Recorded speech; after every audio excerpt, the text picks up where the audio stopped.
Bienvenidos a Cosas que nadie te contará. Hay lugares en los que la noche no es solo la ausencia de sol. Hay momentos en los que la oscuridad no es solo la falta de luz. Y hay presencias que no se ven, pero que llevan décadas ocupando un asiento, una esquina, un recuerdo que no debería ser tuyo. Si alguna vez has viajado solo en un transporte público vacío, si alguna vez has sentido que algo te observa desde el final del vagón, quédate. Porque lo que vas a escuchar hoy no es una leyenda urbana para contar alrededor de una fogata. Esto ocurrió aquí, en esta ciudad, en estas calles que crees conocer. Y aunque las autoridades lo negaron, aunque las compañías de transporte borraron los registros, la historia se negó a desaparecer. Hoy te voy a contar la historia de la sombra que vigilaba el tranvía nocturno. Pero antes, quiero pedirte algo. Este tipo de historias requieren tiempo, requieren que te sumerjas, que apagues las luces, que dejes el móvil boca abajo. Porque los detalles importan. Porque los nombres importan. Y porque lo que pasó entre 1973 y 1987 en la línea 17 del tranvía no puede explicarse en 5 minutos. Así que si estás listo para adentrarte en lo que realmente sucedía cuando los últimos pasajeros bajaban y el convoy seguía su ruta hacia la nada, dale a like. No sabes cuánto ayuda. Y suscríbete. Porque si esta noche logramos que no puedas dormir, la próxima semana iremos a por algo peor. Comienza el viaje. Todo empezó con un hombre llamado Emilio Salgado.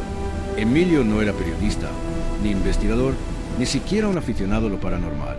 Era mecánico de la Compañía Municipal de Tranvías desde 1965. Había entrado con 22 años, recién casado, con las manos llenas de grasa y la cabeza llena de planes. Para 1973 ya era jefe de mantenimiento nocturno de la cochera de San Martín. Conocía cada tornillo, cada cable, cada vagón como si fueran extensiones de su propio cuerpo. La noche del 14 de febrero de 1973, Emilio firmó su parte de trabajo como hacía siempre, cogió su linterna y su termo de café, y salió a hacer la ronda de las 12. Esa noche, como tantas otras, la línea 17 había hecho su último servicio. El tranvía número 79 entró en la cochera a las 11:47. El conductor, un hombre de pocas palabras llamado Rivas, entregó las llaves y se marchó sin despedirse. Emilio se quedó solo, como siempre. Le gustaba el silencio de la nave, el olor a metal y aceite, la certeza de que durante unas horas el mundo era solo suyo. Pero aquella noche algo era diferente. Mientras revisaba los bogies del 79, notó que una de las ventanillas traseras estaba empañada. No por fuera, donde el frío de febrero podría explicarlo, sino por dentro, como si alguien hubiera estado respirando contra el cristal. Emilio abrió la puerta y subió. Los asientos de mimbre crujieron bajo sus botas. La linterna barrió el pasillo vacío. Nada, solo el olor a madera vieja y a humedad. Pero entonces lo vio. En el último asiento, junto a la puerta de salida de emergencia, la funda del respaldo estaba hundida. Apenas unos centímetros, como si alguien se acabara de levantar. Se rió de sí mismo. Debía de ser un pasajero que se había bajado en el último momento, un borracho quizá, y la funda tardaría horas en recuperar su forma. Cerró el vagón y lo anotó en su cuaderno. Revisar tapicería unidad 79. No le dio más importancia. Una semana después, volvió a ocurrir. Esta vez fue el tranvía 81. La ventanilla trasera, la del asiento del fondo, apareció empañada desde el interior. Y la funda del asiento, otra vez hundida. Emilia empezó a prestar atención. Durante las siguientes semanas, registró cada anomalía en un cuaderno marrón que guardaba en la taquilla. Anotaba fechas, números de unidad, observaciones. El 3 de marzo, la 77. El 17 de marzo, la 82. El 2 de abril, la 79 otra vez. Siempre el mismo patrón. Ventanilla empañada, asiento hundido. Como si alguien, o algo, realizara el trayecto completo hasta la cochera y solo entonces, una vez el tranvía estaba a salvo entre las 4 paredes de la nave, decidiera bajar. O tal vez no bajaba. Tal vez solo se quedaba allí, invisible, viendo cómo Emilio revisaba los frenos y los motores. No se lo contó a nadie. ¿Qué iba a decir? Que sentía que lo observaban mientras trabajaba. Que a veces, cuando se agachaba para engrasar los ejes, notaba un peso en el vagón vacío. Que había noches en las que el silencio era tan denso que podía oír su propia sangre circulando, y entre latido y latido le parecía escuchar una respiración. Los otros mecánicos empezaron a notar algo raro en él. Se había vuelto huraño, silencioso. Evitaba el café de las 3 de la mañana en la cantina. Prefería quedarse en el taller, solo con sus tranvías. Y con ella, porque con el tiempo, Emilia empezó a sentir que no era una presencia neutra. No era un fantasma al uso, ni un espectro de sábanas y cadenas. Era algo más primitivo, una vigilia, como si aquello que ocupaba los asientos traseros no estuviera allí por azar, sino por un propósito concreto, una misión inacabada. Era una mujer. No podía explicar cómo lo sabía, pero lo sabía. No era una intuición. Era una certeza que le llegaba desde algún lugar de la nuca, desde el vello erizado de los brazos. La sombra que vigilaba era femenina, y no estaba allí para asustar. Estaba allí para esperar. Los conductores comenzaron a hablar, no de Emilio, que siempre había sido un tipo raro, sino de la línea 17, del último servicio, de cómo, al pasar por la parada de San Jerónimo, la temperatura caía a 10 grados de golpe, de cómo los faros parpadeaban sin motivo, de cómo, al mirar por el retrovisor, algunos juraban haber visto una silueta sentada al fondo, con la cabeza ligeramente ladeada, mirando fijamente hacia adelante. Rivas, el conductor del 79, pidió el traslado a la línea diurna. No dio explicaciones. Solo dijo que ya no quería trabajar de noche. Pero Emilio sí quería. Necesitaba. El 12 de junio de 1973, ocurrió algo que cambió su vida para siempre. Esa noche, la 17 había hecho su último recorrido con solo 2 pasajeros. Un viejo que dormía apoyado en la ventanilla y una mujer joven que leía un libro bajo la luz mortecina del vagón. Cuando el tranvía llegó a la cochera, el viejo bajó refunfuñando. La mujer permaneció sentada. Rivas, esa noche, no era Rivas. Era un suplente, un chico recién llegado llamado Morales. Esperó unos segundos. La mujer no se movía. «Señorita, hemos llegado a terminal», dijo. La mujer levantó la vista del libro. Sonrió. Cerró el volumen despacio. Se levantó y se dirigió a la puerta. Pero no salió. Se quedó en el estribo, mirando a Morales. «¿Sabe una cosa?», dijo ella. Su voz era suave, casi un susurro. «Llevo mucho tiempo viajando en este tranvía.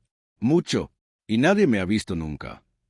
Morales sintió un escalofrío que le recorrió la columna. Quiso responder, pero la mujer ya había bajado.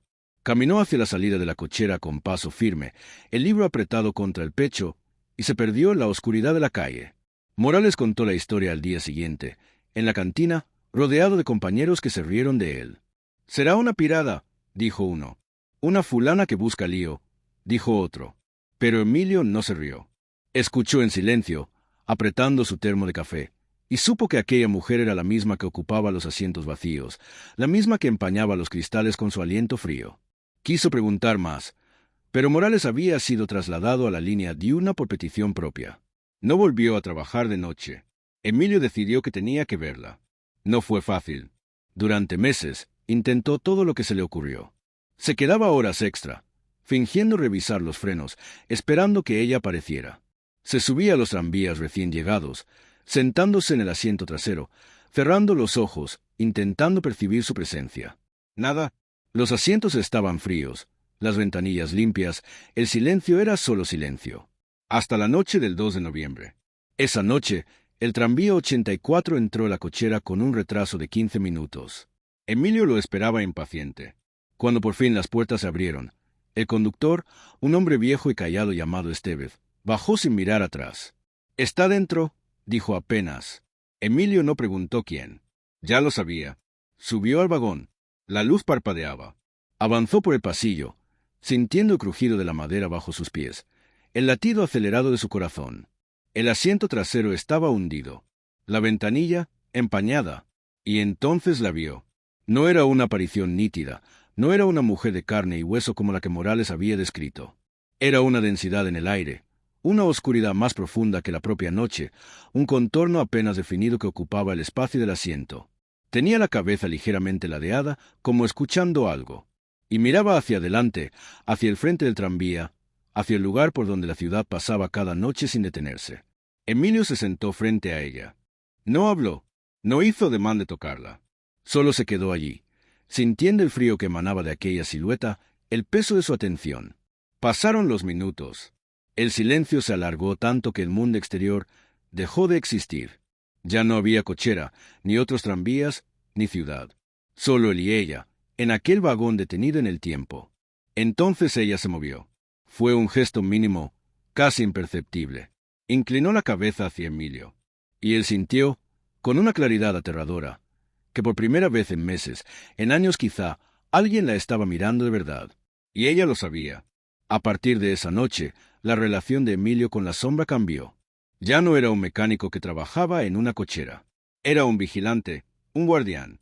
Ella no era una amenaza. Era una presencia que necesitaba ser reconocida, validada, como si su existencia dependiera de que alguien, alguna vez, se sentara frente a ella y no apartara la mirada. Emilio empezó a llevar un registro detallado de sus apariciones. No solo fechas y unidades, sino comportamientos, gestos, variaciones. Descubrió que ella aparecía con más frecuencia los martes, que prefería los tranvías más antiguos, los de asientos de madera y manillas de latón, que nunca, jamás, ocupaba otro asiento que no fuera el último, junto a la puerta de salida de emergencia. También descubrió algo inquietante. Ella no estaba sola. Había otras sombras. Las detectó por primera vez en la primavera de 1974. Eran más difusas, menos definidas, como copias desvaídas de un original que solo ella encarnaba plenamente. Ocupaban los asientos del medio, a veces los laterales. Nunca se sentaban juntas, siempre dejaban un espacio por medio. Y todas, sin excepción, miraban hacia adelante con esa misma inclinación de cabeza, esa misma espera. Emilio las bautizó en su cuaderno como los pasajeros. No eran fantasmas en el sentido tradicional, no eran almas en pena ni espíritus vengativos. Eran otra cosa, eran restos, residuos de algo que había ocurrido en aquellos vagones, algo que se repetía cada noche como un surco rayado en un disco de vinilo. Y él estaba decidido a descubrir qué era. Investigó en los archivos de la compañía. Pasó horas en el sótano de la estación central, reviviendo legajos polvorientos, partes de incidencias, reclamaciones de viajeros.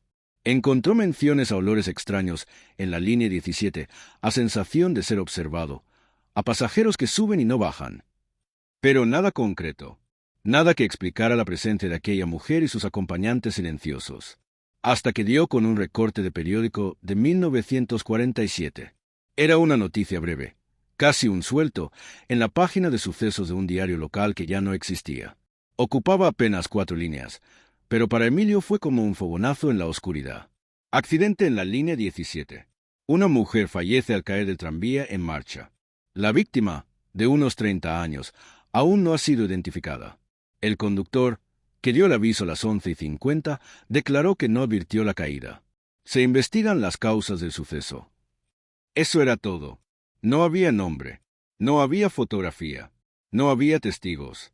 Solo una mujer anónima que había caído del tranvía una noche de noviembre hacía más de 25 años, y cuya muerte no había merecido más que 4 líneas en la sección de sucesos.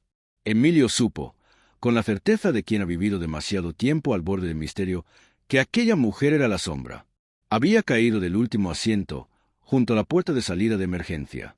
Había muerto en la vía, sola, mientras el tranvía seguía su marcha hacia la noche. Y desde entonces, cada noche, volvía a subir, volvía a sentarse, volvía a esperar que alguien, algún día, la viera. Pero la pregunta que atormentó a Emilio durante semanas fue esta. ¿Y los otros? Los pasajeros difusos, las sombras secundarias, los ocupantes de los asientos del medio. ¿Quiénes eran? La respuesta llegó en el verano de 1974, cuando Emilio encontró un segundo recorte, y luego un tercero, y luego una docena. Todos hablaban de accidentes en la línea 17. Todos ocurrían de noche, entre las 11 y la medianoche. Todos tenían víctimas que caían del tranvía en marcha y morían en la vía. Hombres, mujeres, algunos niños. Una epidemia silenciosa de muertes que nadie había conectado. El último accidente databa de 1963. Una mujer joven, embarazada, cuyo nombre se aparecía en los registros. Clara Méndez, 26 años. Cayó del estribo cuando el tranvía tomó una curva demasiado rápido. Su esposo la esperaba en la parada de San Jerónimo. Esperó toda la noche. Emilio cerró el archivo con manos temblorosas. La línea 17 no transportaba pasajeros. Transportaba almas destinadas a repetir su última travesía una y otra vez. Y la mujer del asiento trasero no era solo una víctima más. Era la primera, la que había iniciado la cadena. La que, noche tras noche, veía subir a los nuevos muertos, a los que aún no sabían que lo estaban, y los acompañaba en silencio hasta la cochera. Era su vigilante. La historia debería haber terminado ahí. con Emilio Salgado convertido en el custodio de aquel secreto, con la línea 17 haciendo su último servicio cada noche mientras un hombre de uniforme azul esperaba en la nave para recibir a los pasajeros invisibles. Pero no terminó, porque en 1978 la Compañía Municipal de Tranvías anunció la progresiva eliminación de la línea 17. Era obsoleta, decían. Los autobuses eran más rápidos, más eficientes, más modernos. Los tranvías eran cosa del pasado. El último servicio de la 17 estaba previsto para el 31 de diciembre de ese mismo año. Emilio sintió que el suelo se abría bajo sus pies.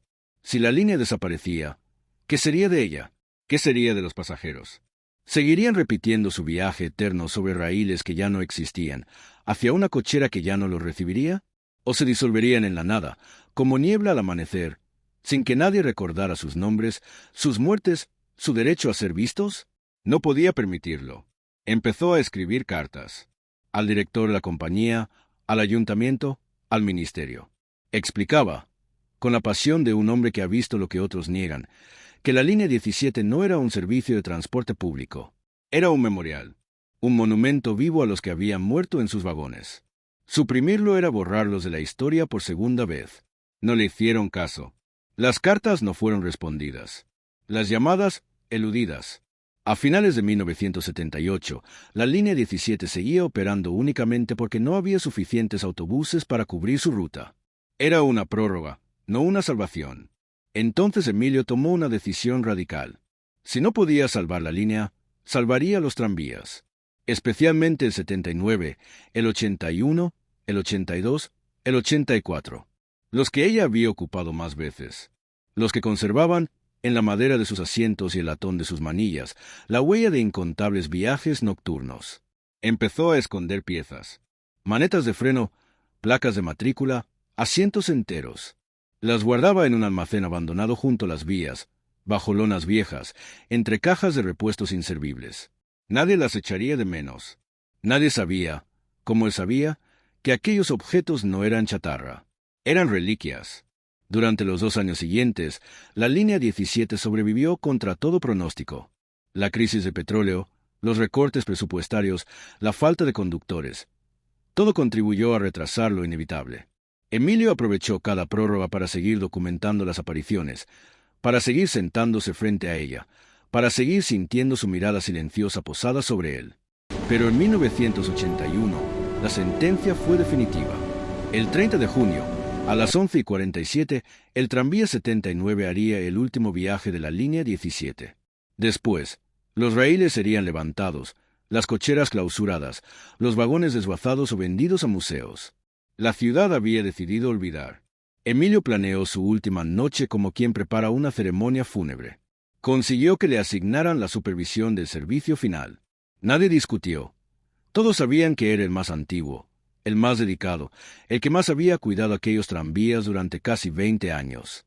Si alguien merecía despedirlos, era él.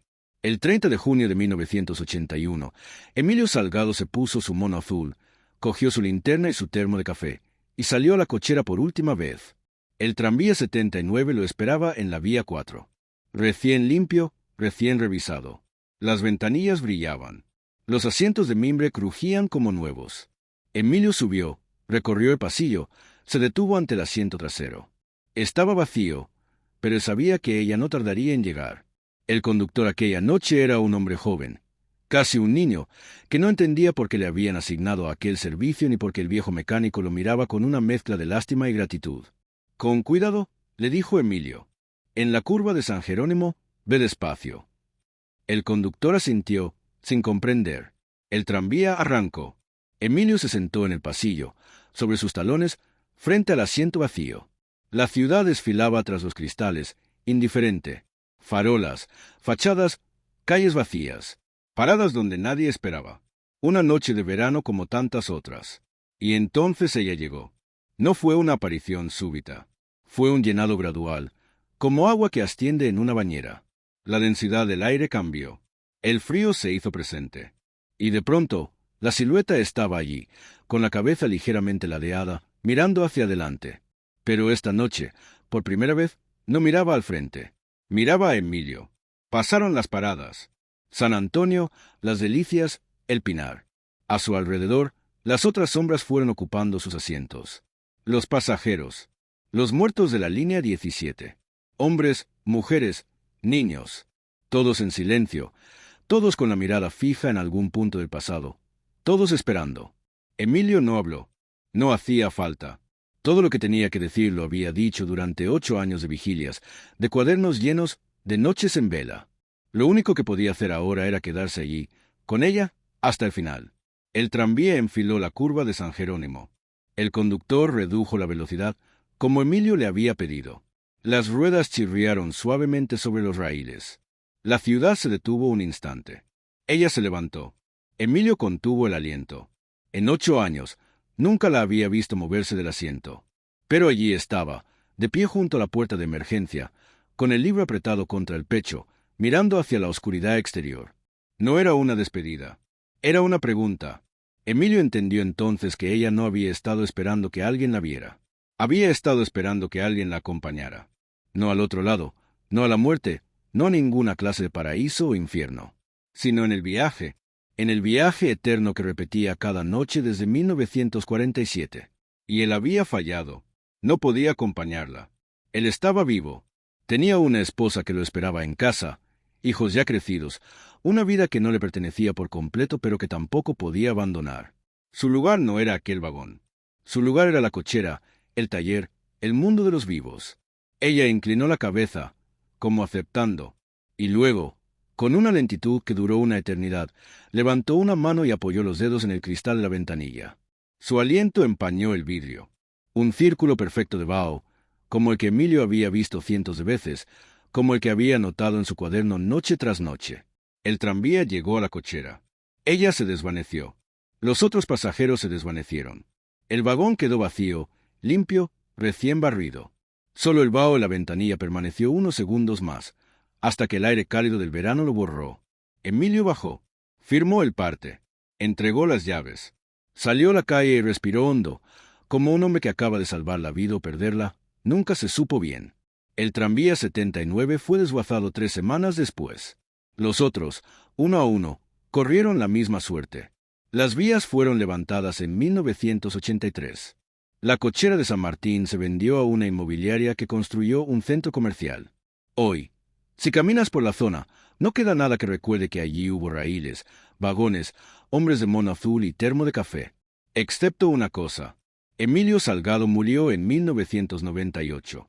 Su viuda, al vaciar la casa, encontró en el fondo de un armario un cuaderno marrón de tapas duras. Más de 200 páginas escritas con caligrafía menuda y precisa. Fechas, números de unidad, observaciones. Y al final, una última anotación, fechada el 30 de junio de 1981.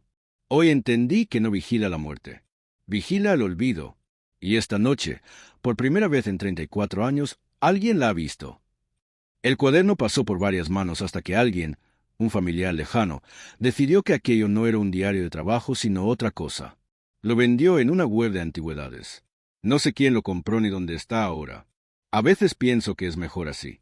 Que los secretos de la línea 17 descansen en algún cajón, en alguna casa, en alguna ciudad donde aún existan tranvías nocturnos. Pero no es cierto. Porque hay algo que Emilio no supo, algo que yo mismo he descubierto mientras investigaba para contar esta historia. Algo que me ha quitado el sueño durante semanas y que, si eres como yo, te quitará el tuyo también. La línea 17 no desapareció del todo. En 2005, un conductor de autobús nocturno de la Ruta 41, que cubre casi el mismo trayecto que hacía el viejo tranvía, presentó un parte inusual. Decía que, al pasar por la antigua parada de San Jerónimo, sintió un frío repentino y vio en el retrovisor cómo se empañaba la ventanilla trasera de su vehículo. Cuando se giró, la ventanilla estaba limpia, pero el asiento del fondo, junto a la puerta de emergencia, estaba hundido. El hombre pidió el traslado a línea diurna. Lo concedieron. En 2011, una pasajera de la misma ruta llamó a la compañía para quejarse. Dijo que durante el trayecto había sentido que alguien la observaba desde el asiento trasero. Cuando se giró, no había nadie. Solo un círculo de vaho en el cristal, como si alguien acabara de respirar contra él. En 2019, un joven que viajaba solo, de madrugada, grabó un vídeo con su móvil. La calidad es pésima, nocturna, llena de grano. Pero si se mira con atención, Si se sabe dónde buscar, se distingue algo. Una silueta. Una mujer sentada en el último asiento, con la cabeza ligeramente ladeada, mirando hacia adelante.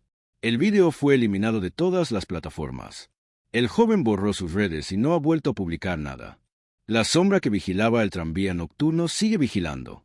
Solo que ahora los tranvías son autobuses, las cocheras son aparcamientos, y los mecánicos como Emilio ya no existen. Pero ella sigue ahí, en el último asiento, esperando que alguien la mire, esperando que alguien recuerde. Y ahora, después de todo lo que has escuchado, después de 40 minutos de viaje por los raíles de la memoria y el olvido, quiero preguntarte algo.